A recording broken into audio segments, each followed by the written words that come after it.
take you to Germany, where sanctions on Russia has actually been biting the economies of many nations, with implications on the country's energy sector. Thomas Sparrow, our partner with DW, is joining us now and will tell us more of what's happening there in Europe. So, Thomas, thank you for joining us. First of all, why is this issue of banning Russian gas and oil imports so controversial in the EU?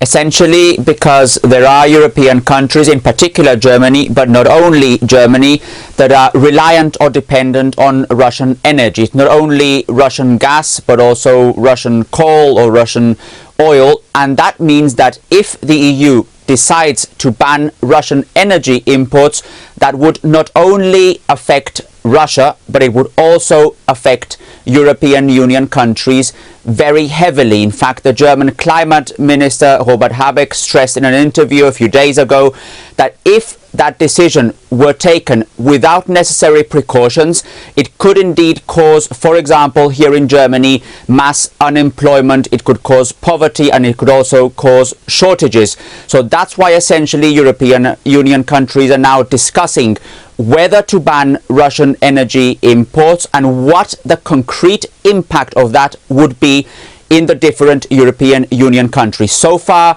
when we talk about sanctions coming from Europe towards Russia, the EU has indeed shown unity, but in this particular case, it is certainly controversial and there are different views, and that has essentially to do not only with the impact that would have on Russia, but what impact it would also have on different national economies.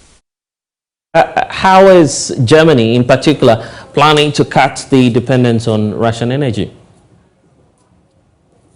So when we talk about Germany, around 55% of imports when it comes to gas come from Russia. So it's certainly a high figure there. And as such, Germany is now trying to diversify its energy supplies on the one hand, and on the other hand, continue with its project towards renewable energies. And as such, Germany's climate minister Robert Habeck was not only recently in Norway trying to find their compromises to reduce precisely Germany's dependence on Russian energy, but also in the last few days in Qatar and in the UAE, where Germany also signed specific deals, in particular German companies, with those regions to try, on the one hand, and get LNG, so liquefied natural gas. Germany indeed is in fact planning to build 2 LNG terminals in the northern part of the country, but also when it comes to renewables, in particular with green hydrogen. It is not something that's going to change immediately, so you won't have from one day to the next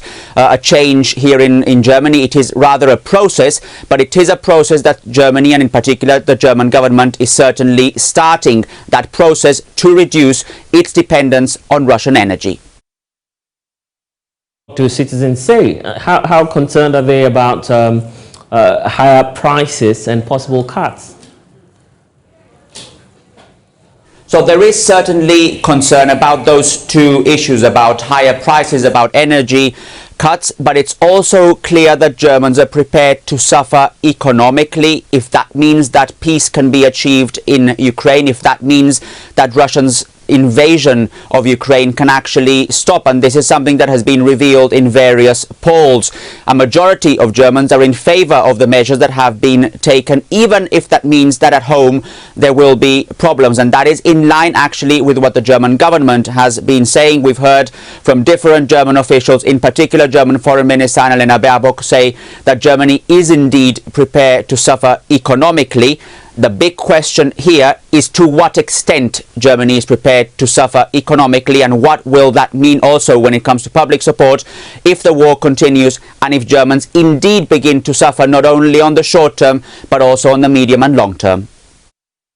Sparrow there with our partners DW. This is The Pulse. We return for sports.